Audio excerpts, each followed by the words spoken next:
Hello, everyone. My name is Mirna, and on behalf of the Mindalia TV team, welcome to Mindalia live streaming, where thousands of people around the world gather daily to see the lectures and interviews organized by Mindalia TV.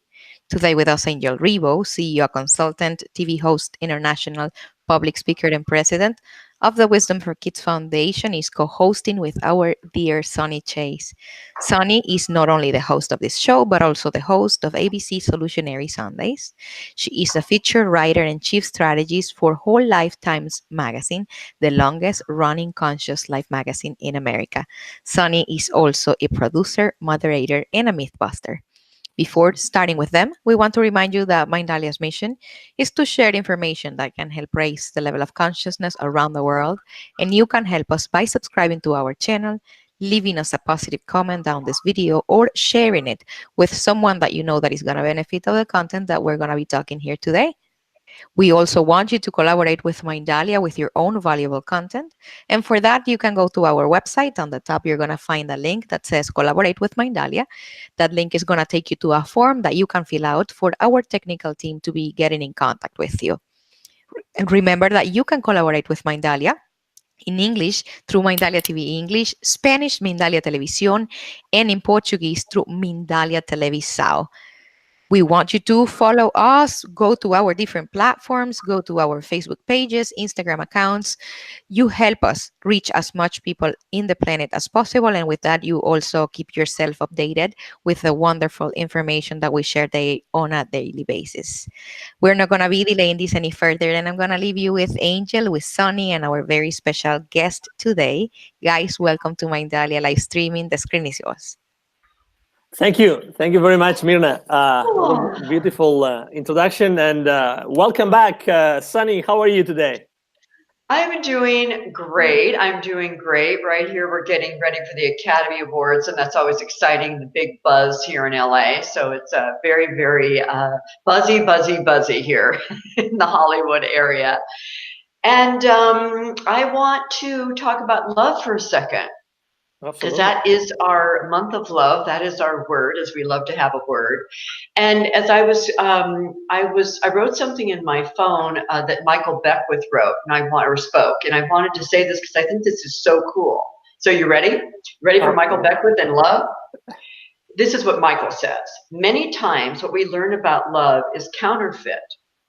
It is love masquerading as getting our emotional and other needs met and meeting those of others. A reward offered for satisfying our heart's desires. So the first thing to remember is that only through having a deep inner awareness of being love itself are we able to see the distinction between love as a noun and love as a verb. For being love itself without a subject or object upon which it is placed or directed. So that is my opening statement today. Awesome. It reminds me of the importance of being. Yeah, verbs are so powerful as opposed to nouns. It's true. Verbs actually put you in a special place. And obviously we're talking about love, which is the most powerful force in the universe. So that's beautiful. That was a beautiful statement by Michael Beckwith.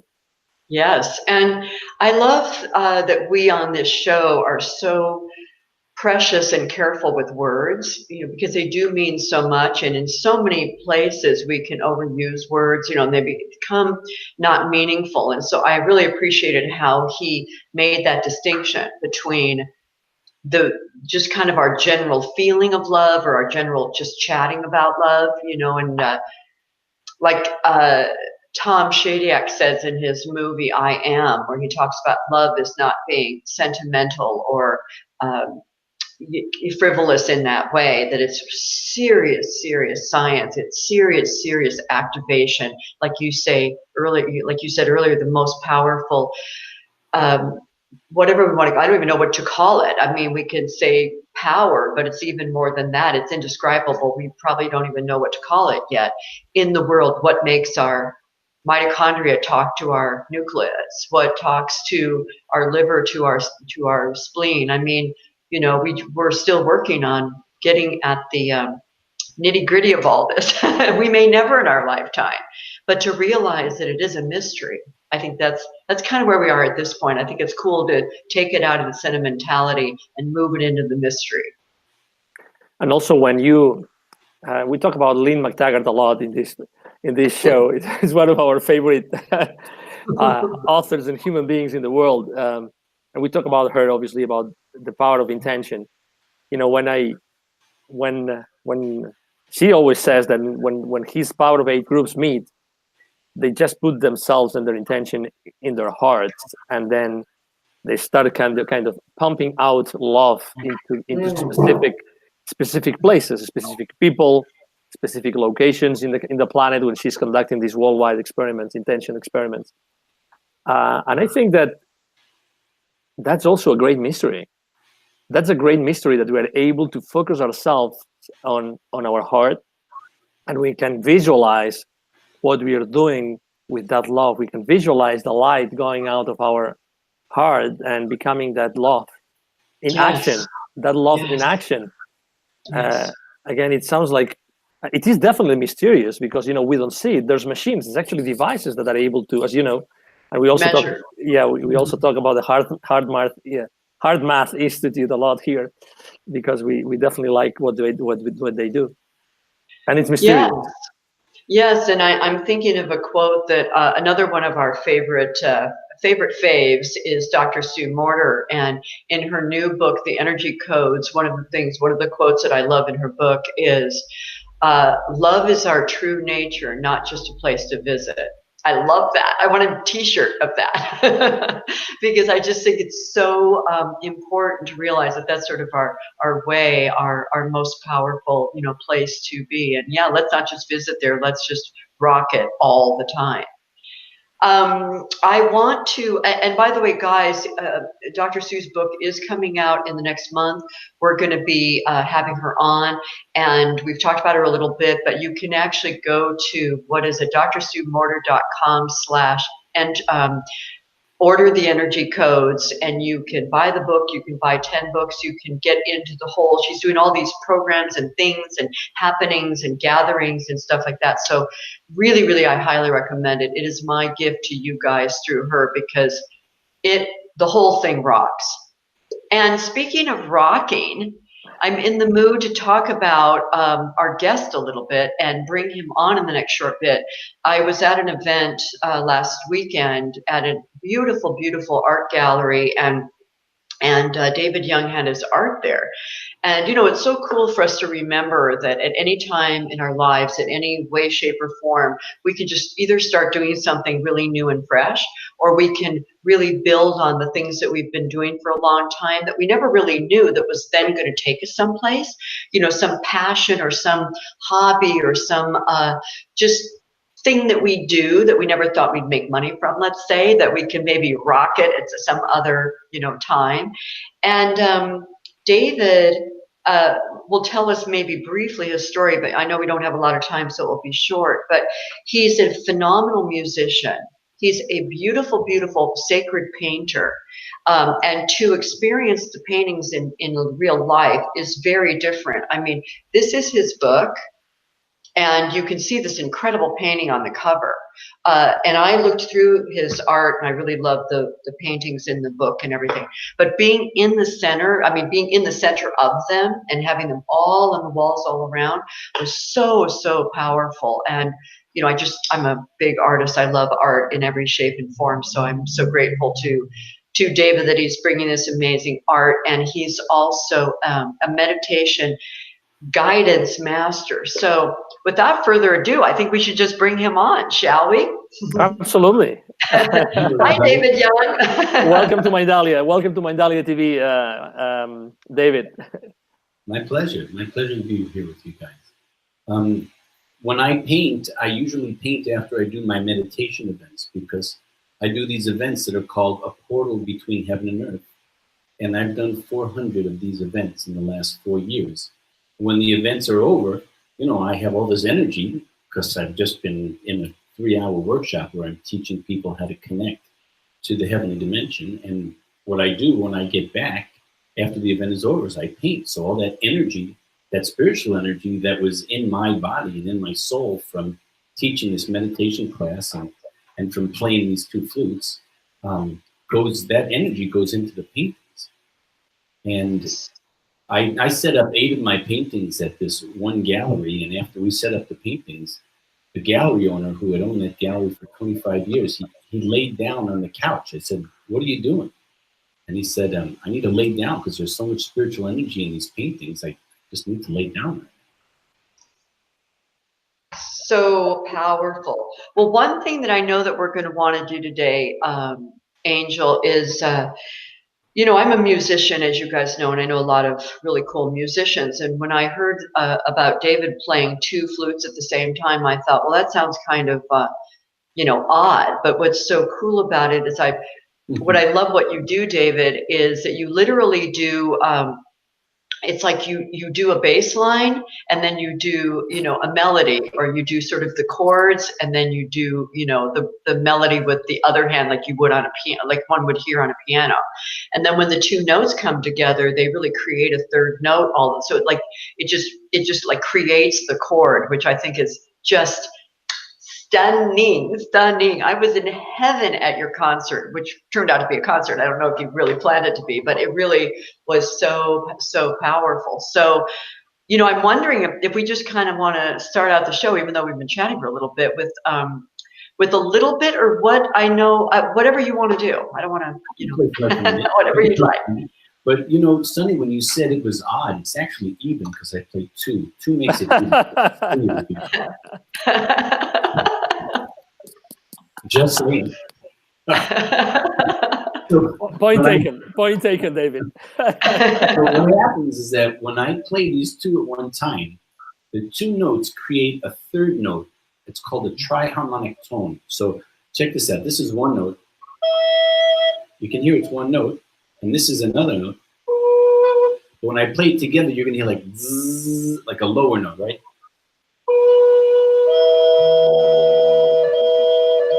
Can you hear that? Zzz. Oh, yeah. So that's actually a frequency, okay? And in the heavenly dimension, everything is based on vibration, light, and frequency. And so one of the things that I found out was that when people have a near-death experience, they experience the inner light, the heavenly light that they experience there, and they also experience the music of heaven. And the music of heaven is based on these frequencies. And when I play these 2 instruments at one time, it creates that frequency, the same frequency that people experience in the heavenly dimension during their near-death experiences. So shall we have a moment of heavenly dimension? All right. Thank you. We can do that.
Beautiful. So beautiful. Ooh. You took me to, I guess this is an American series. When I was a kid in Spain, we had the Kung Fu series and the Little Grasshopper. Would you have the Little Grasshopper? Do you remember the music? Angel, it is hilarious that you bring that up because when I was a kid, Kung Fu was my favorite TV show. Because he Amazing. plays the flute, you know. Hey, do you remember this? It is time for you to leave. Remember that? Yeah. I actually have a very good friend of mine that I met when I moved from Spain. I moved to the UK, and he's a Spaniard, but he learned so much from me that he called himself that he was my little grasshopper. Ah, And still today, yeah. he calls me. He says, "Hey, this is your little grasshopper calling from Spain." So Oh, it's funny. It's a great music. It was lovely. It was beautiful. It was really I have taking you. a couple of friends who call me Little Grasshopper.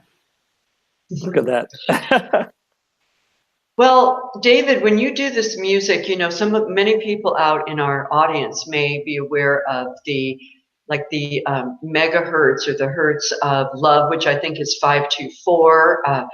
There's some music that I listen to. It's called whole tones. I think it's a company, and there are these different discs, and they're different numbers, which I didn't know. There's a 444, there's a 524, there's an 864, something. All these different numbers, and they're obviously different frequencies that heal different things. And I have to say, when I hear them, or I put them in my car when I'm running around LA, I'm just kind of like, ooh, I don't want to hear any more political news. Let me get the frequency of love going on in this car. I put those in, and it's just to the point where, I mean, I wouldn't be able to drive. Like, it takes me to just in a powerful, powerful place, like toning bowls do for me too. I'm really responsive to toning bowls. So that's why I love your music so much, and I'm so grateful that you do it. And you do such beautiful guided meditations as you take the people to places and back. And so chat more about that if you like. Oh, about my events? Yeah, Okay. a little bit. I mean, just so we kind of know. And I love the question about the frequencies. I would love to Yeah. know more about the frequencies. Yeah, I think I'd like to know about those two actually for a minute, so you can explain or educate, so you can educate the people more than I just did. Okay. Well, a piano is tuned to what's called A440. That means the frequency of it is 440. Okay. But if you go back before the 1930s, the frequency was 432. It was a little bit lower than 440.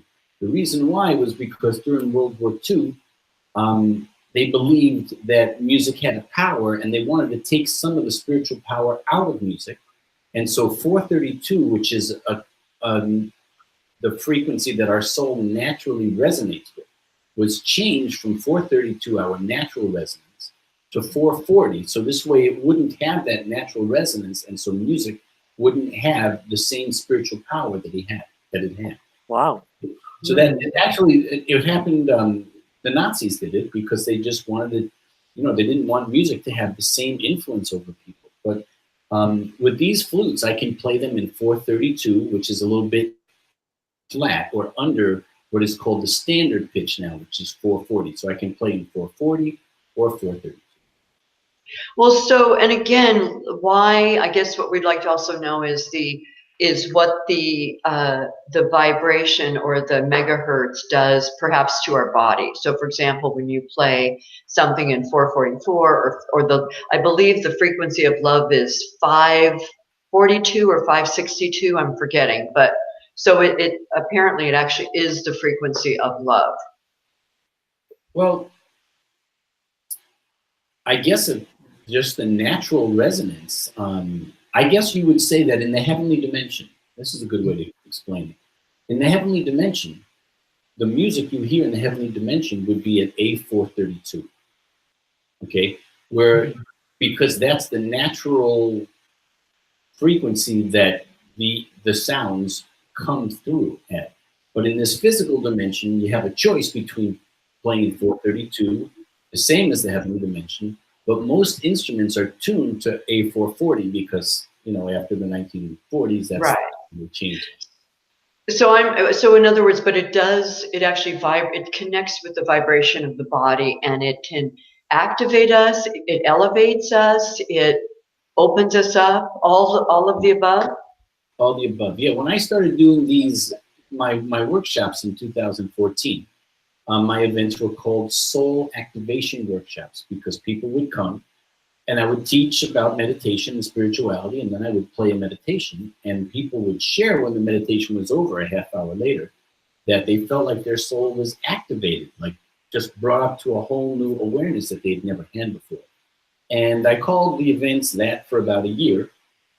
And then I got somebody who was working with me, and I was talking so much about the ascension that's going on in the world. Because there's over 50 million Americans meditating or doing yoga once or twice a week, which is a huge amount of people. And this is an incredible thing that's happening in the world right now, just because humanity is taking a step up in maturity. Okay? Now that doesn't necessarily mean that our president is taking a step up in maturity. I'm not talking about everybody else. Okay? That was a joke. Okay, so so I was talking with this person who was working with me, and he said, we need to make a new press release on the soul ascension.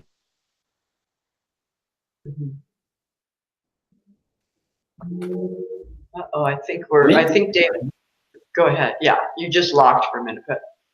I like the sound of soul ascension better.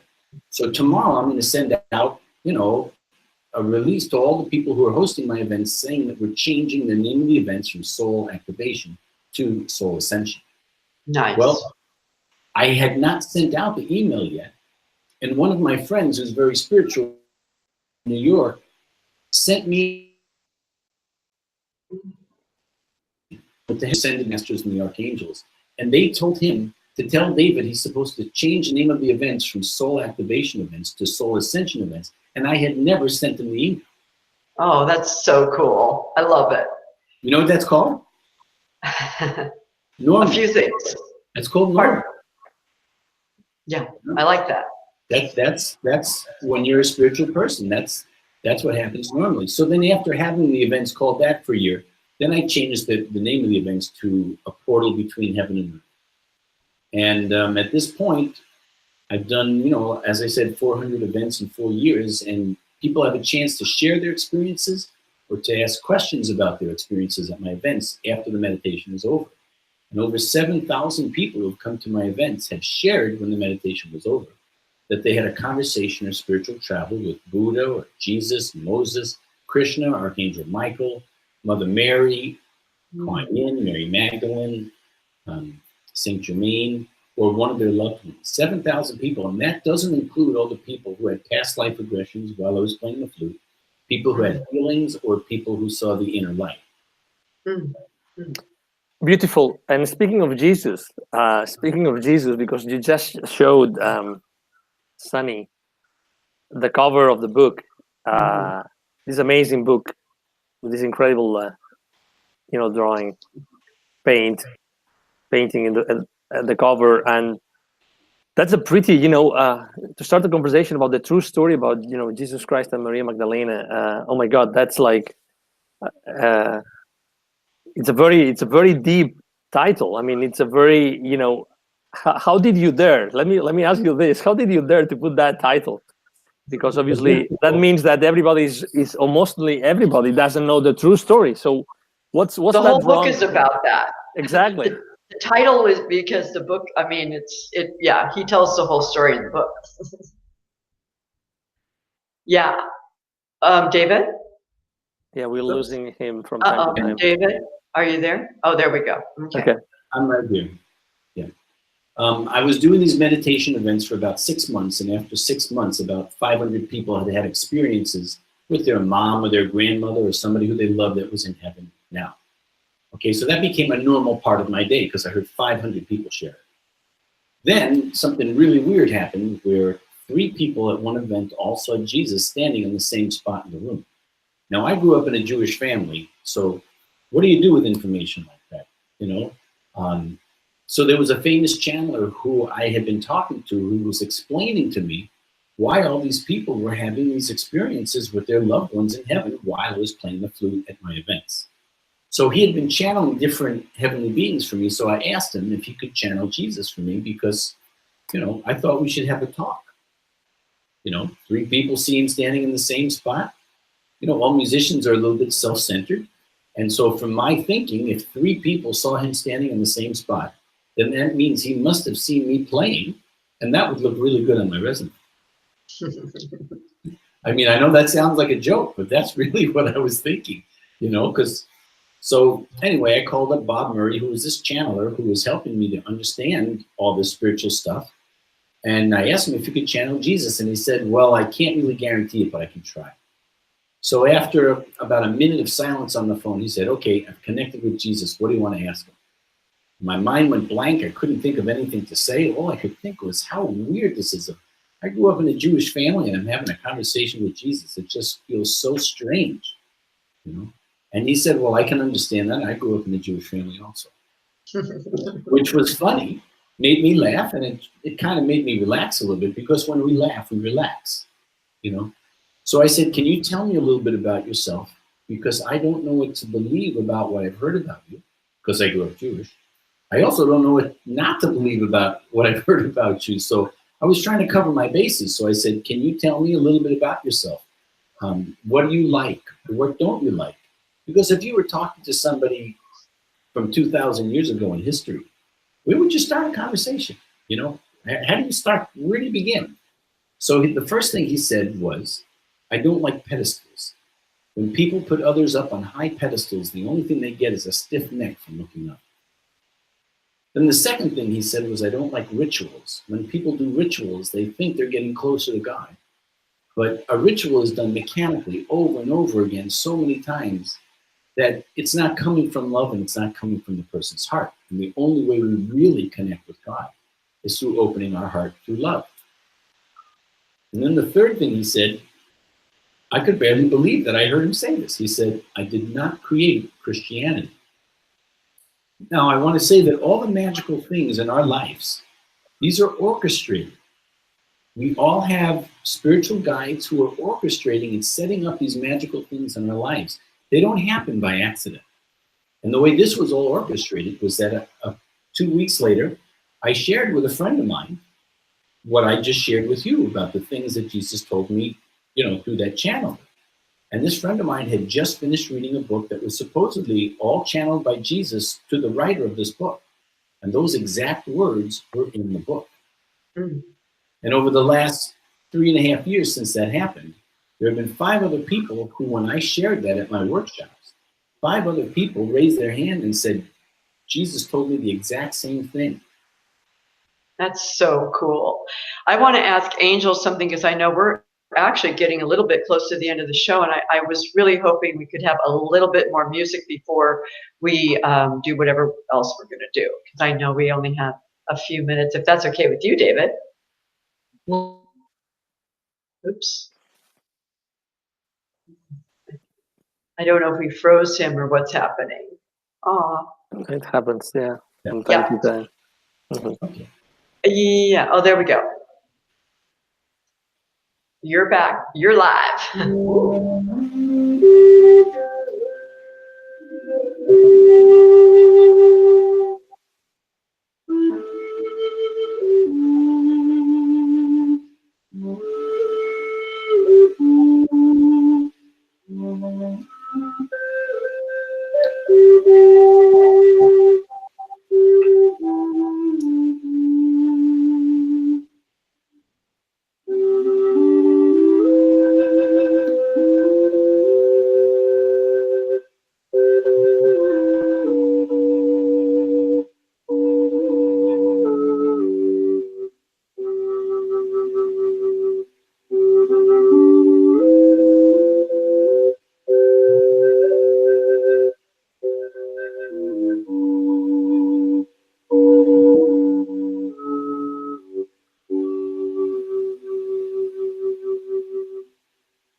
Beautiful.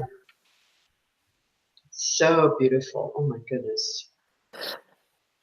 So maybe resuming the conversation about Jesus and Maria Magdalena, I've myself listened to not all your audiobook, but most of it. But I would like to share with the audience, because we only have a few minutes. What would you say is the number one blind spot that typically people have about what really Jesus was around us for, and what the role of Maria Magdalena was. David, that's for you. I think he froze. He Do froze we again. have him? I'm sorry, just cut it out. The last thing I heard you say, what is the number one blind? The number one blind spot, and I couldn't hear the rest of the question. Yeah. What's the number one blind spot that maybe everybody has about why Jesus came to this, to see us, or why did he come here to earth? And number one, and number two, what was the role of Maria Magdalena? Well, those are two really big questions. How much time do we have? 3 minutes. Exactly. Oh my gosh, I don't answer that in 3 minutes. Okay. Oh my gosh. Well,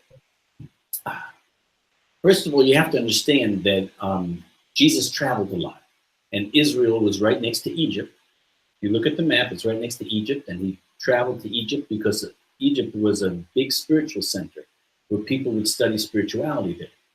So that was the first place he went to study and learn everything he could there. Okay, because he was not born knowing everything, no matter what anybody tells you. He was a human being like us, who unfolded and climbed the spiritual ladder in the same way we have the opportunity and the potential of climbing the spiritual ladder.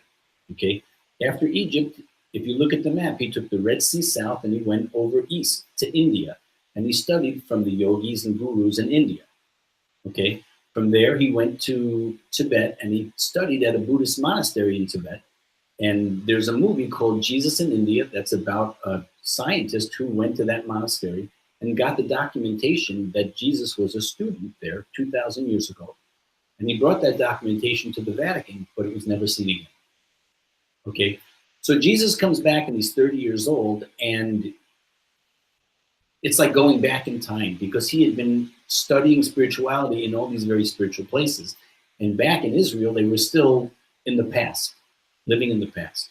And so there was something that the rabbis had convinced all the Jewish people in Israel, was that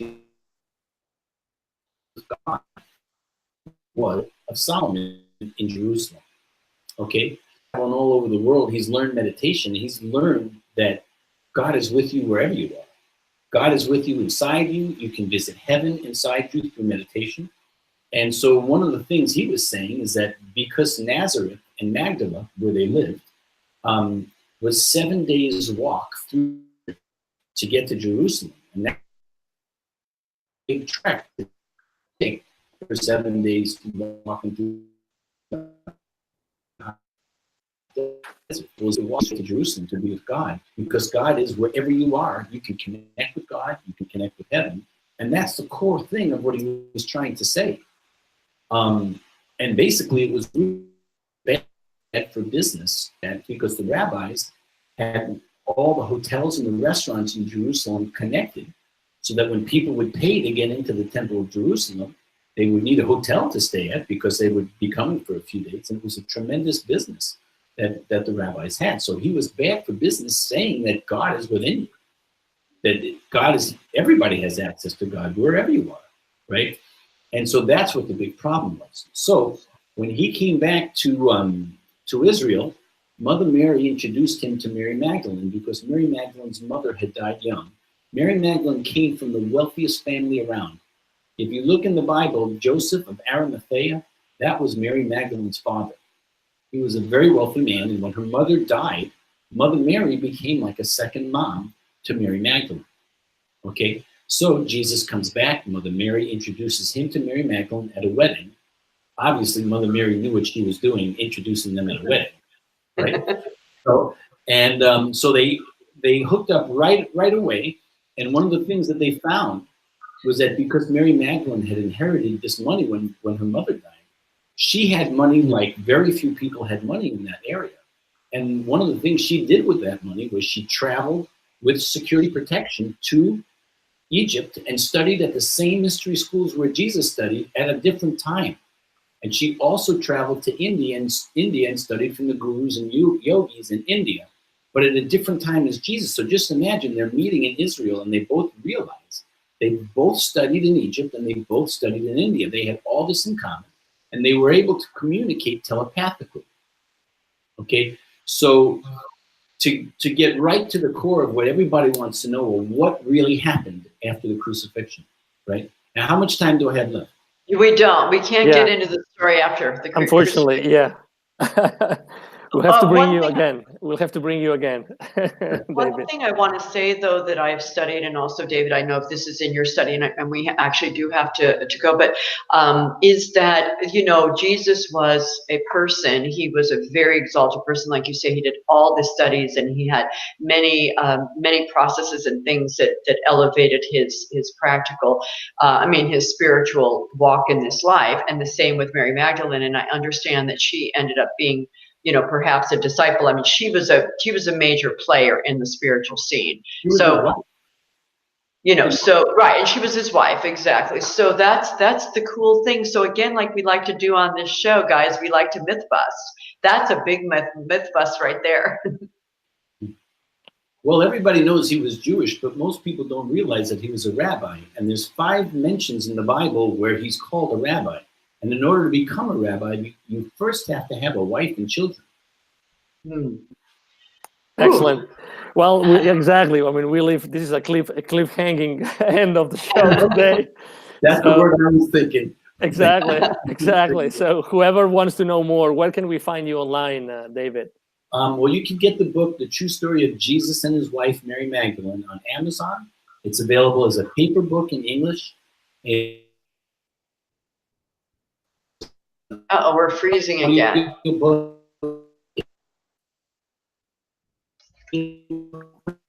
Or Spanish. Uh-oh, we may have to come back to David to find out how to get to him. English or Spanish. Yeah. Shoot.